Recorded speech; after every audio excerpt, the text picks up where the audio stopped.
So I was never going to come out and I was never going to do a step-by-step what is happening, how did it happen, and all of the various conspiracies and rumours, maybe some element of truth in regard to Liam Payne's passing. It's incredibly sad. I think it shocked everyone because he was so young, and it was only last week that people were memeing him and taking the mickey out of what he was doing, and it was just very clear for quite a long time that he was struggling. Since after he's passed, especially with TMZ and what they've done, they leaked pictures, and they were just there. The only area that I want to discuss it in is in regards to the X Factor, and that's not me saying that that was the causation. That's not it at all. But there's been people like Sharon Osbourne, various people have come out, and even Simon Cowell did an interview on a podcast a little while ago, and it was just extremely icky, and now he's made a comment as well. I do want to do a whole video talking about the X Factor and how so many people have come out and they have spoken about their negative experiences, and they've said that it's exploitative, and they basically made a mockery out of them and made them feel like they were going crazy, aka that Zoe lady who is known as the Pink Tribute Act. That was a whole mess. My point being is that people have obviously spoken out since Liam's passing, and there's a lot more of a darker undertone to the X Factor and to the way it was run. If I were to say anything, I would say that him and One Direction being on that show and the way that they were treated, and Simon Cowell's record label, how that operated, would I say that that would have a massive impact on someone's mental health, especially a child? Yeah, I would say that, but I'm never going to sit here and point fingers at people, because I feel like what's happened recently with Liam Payne's ex-girlfriend, who came out and reported incidences of stalking and abuse and harassment, she's now gotten bombarded on, and then obviously you have Simon Cowell who's getting bombarded on. The only thing I will say is that I reckon that there's going to be some sort of an investigation into ITV and into the way that they used to operate and run the X Factor. Now, Sharon Osbourne, for one, she wrote a post, you may have seen it. She said, "Liam, my heart aches. We all let you down. Where was this industry when you needed them? You were just a kid when you entered one of the toughest industries in the world. Who was in your corner? Rest in peace, my friend." Her and Louis Walsh, who was also another judge on the X Factor, they do not like Simon Cowell. They have made this a point. They think that he sets things up, and obviously for good television that is what happens, but unfortunately you're dealing with real people and you're dealing with real people's emotions. They don't see that it's not and no one's right, telling them. She's not telling them. But yet nobody's going to tell him, but yet everything the same. Oh, do you have another song? Yeah, blah, blah, blah. I didn't like it. I loved it. I'm the same shit. What age are you? Tell me your story. You just know it's all. Yeah, but it's all crap. It's like, it was funny first time round. yeah. Do you have another song, maybe? Do you have anything by whoever? Oh, yes, I just happen to have a backing track with me here up my arse. Here you go. Yeah. Record label, I think it's called Psycho, but it's just spelt differently. So Psycho, the record label, has already had, the way that they managed One Direction, for instance, was just not okay. There was instances of being overworked, there was instances of too many tours, there was instances of basically being locked in their hotel rooms when they're not performing. There was just a whole load of things, and for them to kind of deal with that when they were children is really, really tough. And not that long ago, Simon Cowell was on the podcast. I can't remember which podcast this is, but I recognize the face. He did an interview where he basically said that the only thing he regrets about One Direction is not owning the name, because then he would have been able to make more money out of them by doing some sort of a cartoon-esque thing. I was talking to One Direction. I remember saying to them, our goal is for you to have enough hits that if you ever reform, that you can do stadium tours. That means you've got to have about 10 hit singles. Are they going to come back? I doubt it. One thing I regret is I should have kept the name. Oh, you should have owned the name. I should have owned the name. You didn't own the name? No. Who owns the name? They do. Okay. That's the problem. Could have made an animation or whatever, but when you give an artist the name, it's not yours, and that's my only regret. So if you're listening, I'll buy it back from you. So they all five In fact, of them we own could do it as a partnership. I mean, yeah. I mean, Yes, sure. there we go. Yes, Yes. You were there. But that's the only thing I do regret. If one of the band members, for whatever reason, say they don't want to tour, it can stop the others touring. Mm-hmm. So if it was me who owned the name, it wouldn't be a problem. This was not long ago. Okay, this was not long ago. So Sharon Osbourne then goes on to say, while Osbourne did not conflate her comment with Payne's participation on the ITV reality show, she has been vocal about her negative views on the series. She said, I got to meet some incredible people. Louis is still like my brother, Nicole Scherzinger, Gary Barlow, amazing people. But as far as talent shows go, and I've been away from it for a while, it was kind of like the Wild Wild West. You didn't really know the importance and what it does to people's lives, and as far as I'm concerned, the whole thing needs to be changed. As well as giving people, a lot of people, opportunities with their careers, it can also damage a lot of people too. You have to be very, very careful. You are handling people's lives, you've got their future in your hands, and it's not anything to laugh at. I wouldn't want that responsibility again. There's damage out there, and I wouldn't want to be a part of that. I don't regret it. I learned a lot about the responsibility of doing a show like that, and it was a great education. Yeah, because when her and Louis were on Big Brother, basically, I feel like both of them agreed to go on the show together purely so that they could have these dissing matches towards Simon Cowell so they could actually get out how they really feel about things. That's just how I felt. I felt like they were paid a lot of money, but really they wanted to go on together so that they could bitch about Simon Cowell. Also have contestants who I believe she finished 10th, I think, or 12th. I'm trying to remember. I did actually watch this season. This was a while ago. My heart is completely torn to shreds right now. I am at an absolute loss for words. If Simon Cowell dare put a statement out on the heart-wrenching, tragic loss of my dear and darling friend Liam, he would be a fool. We all know the truth, and I'll be sure it all comes out. Hashtag justice for Liam. Upon reading into her story, it is an ultra interesting one, and I will leave the article link. Katie, if you're not aware, so she finished, and I think she tried by putting out some music, but ultimately she ended up leaving her music career to pursue law because her main goal was to actually sue Simon Cowell and the record label Psycho.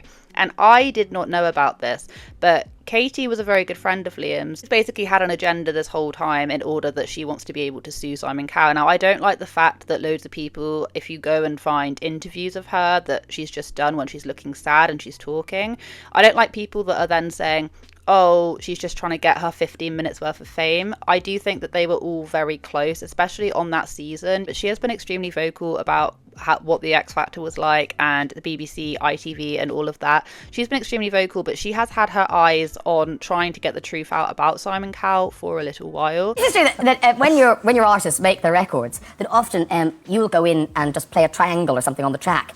So you get royalties. Well, actually, no, you're right. I used to do it. There used to be this fantastic scam because Whatever you play on a track, you do get paid. So if I made a record, say, with Westlife, and every time it goes on TV, you make about £250. Well, so I used to go down on every single record as Simon Cowell triangle player. And once again, I'm not saying that this is all a causation. I feel like when you're talking about shows like that, it reminds me of Love Island UK, where I can't remember how many people now, but we've had, I think it's 2 or 3 people who sadly have taken their own lives because of the way that they were handled after the show. And friends and family have come out and said that this was pretty much one of the leading factors into ultimately why they did what they did, because it's not handled, because people's mental health is not handled, and they just don't know how to deal with the sudden fame. Well, can you imagine coming out of the X Factor, dealing with sudden fame, and then being signed to Simon Cowell, who basically works you like dogs? The interviews with them where they didn't want to say that they didn't like Simon Cowell, but it was just extremely obvious that that was a really big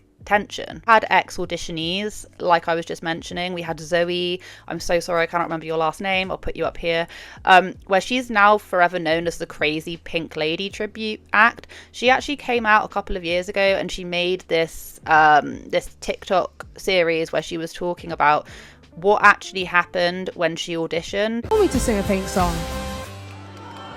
I didn't want to sing a Pink song. You guys told me to sing a Pink song. Sing a Pink song. We never told you to sing a Pink song. I wanted to be me. You guys told me to sing a Pink song. we heard a second song. Whoa. Now, she was a Pink tribute act, but she didn't want to be known as that. So she actually submitted, I think, 5 different songs, none of which were anything to do with Pink, and got contacted and they said, no, you should sing a Pink song, even though she didn't want to. Here's the story of Zoe Alexander, the aggressive Pink impersonator from the X Factor. Zoe used to work as a Pink tribute artist, which she obviously mentioned on her application for the show. When she was emailing with producers, because it's this whole long process, they asked her to send in 5 songs she would sing on the show. None of the ones she sent were by Pink. The producer wrote her back and told her that she should sing a Pink song. Very clear, the only way she would be allowed to come on the show was if she sang a Pink song. When she got there, interviewers kept asking her these really weird specific questions about Pink. They had her get there at 6 a.m., hours before she actually had to be there. And everyone just kept mentioning Pink to her when she wanted to be Zoe. And when the judges told her she shouldn't have sang a Pink song, she realized she'd been set up. When they let her sing a second song, they played the track in the wrong key and turned off the stage speaker so she couldn't hear the music and would sound bad. And what we saw was a complete mental breakdown as she realized the only reason she was ever brought on the show was to become a laughingstock. She was put in those montages of, you know, the crazy people who audition for the X Factor. And when you actually think about it, the amount of people who would come on and they would just be being laughed at. And some of them do make you laugh. I remember sitting and thinking when I was a child, just how can you go onto the show and sing that badly? You must have a lot of self-confidence in yourself. They basically like hype contestants up and they tell them what a good singer they are before they ever get in front of the judges, before it's ever filmed. So these people go on thinking that they're actually amazing, being told by these people that they are, for them to obviously not be able to sing and then be made into a laughingstock. Simon Cowell has actually responded. He said, "You never really know how you feel about someone until a moment like this happens." And I will agree with him on this one, because literally only last week people were ripping the shit out of Liam. It wasn't just people commentating on what they're seeing, it's people literally just taking the piss out of him on TikTok, on YouTube, on everywhere. I think it's one thing to report on what's happening and to commentate and be like, oh, what's happening over here? It's another thing to literally just laugh at somebody and rip into them and make comments about what they look like. So clear that he was struggling. But those same people are now saying, oh, what a shame, because they didn't realize it. It doesn't quite hit people that these people are people until they go. So I do agree with that.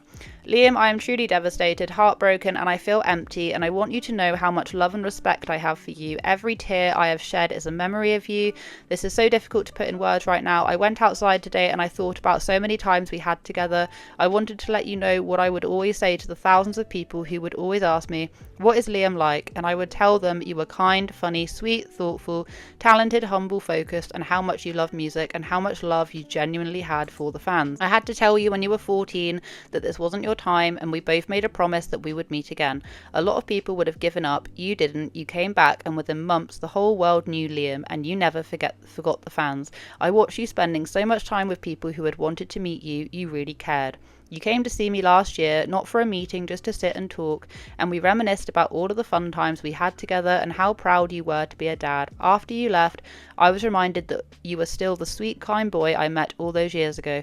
I have met your son Bear. He has your smile and that twinkle in his eyes you have, and he will be so proud of everything you achieved and how you have achieved it. I always thought of the 5 of you in the band as brothers, and reading their messages today, I believe you were. And now, Liam, I can see the effect you had on so many people because you left us too soon. Rest in peace, my friend, and I'm sending my love, thoughts and prayers to your family, Simon. Beautiful message, can't fault it. And I'm not saying that Simon Cowell is explicitly linked. I can't stress that enough. That's not what I'm saying. They were handled better, and if they were treated with more care when they were so young, he said it himself, 14. I believe they were 16 when One Direction was formed. I'm trying to remember. I think they were about 16 when they all formed. I could be wrong. You can correct me. But this is a child, and I feel that if they were treated with better care on the X Factor, and then after leaving when they were doing their music career, if they were treated better, I feel that, you know, some are obviously going to be able to cope with it better. Then you do have people that, you know, are prone or have been prone to bad mental health struggles who are then not treated in the care that they need. And I feel that there needs to be some sort of an investigation going on, mainly towards ITV, to be honest, because Love Island is just as bad. There needs to be better mental health, like, care and awareness. And for record labels as well, sorry Simon Cowell, like record labels as well, to be able to acknowledge that some of the people they're dealing with are children, which is, I think, ridiculous. I don't understand why they would ever accept people that young onto the X Factor. I always used to think it was strange, even as a child watching it. I don't feel like we should be allowing children onto the show. That's just my own personal opinion. I know this video has been like ultra ranty and you're probably a bit confused and you're probably just like where are you going with this? But this is basically all I want to say on the situation. People like shouldn't be jumping on the story like a dog on a bone, trying to figure out like the ins and outs of what's going on.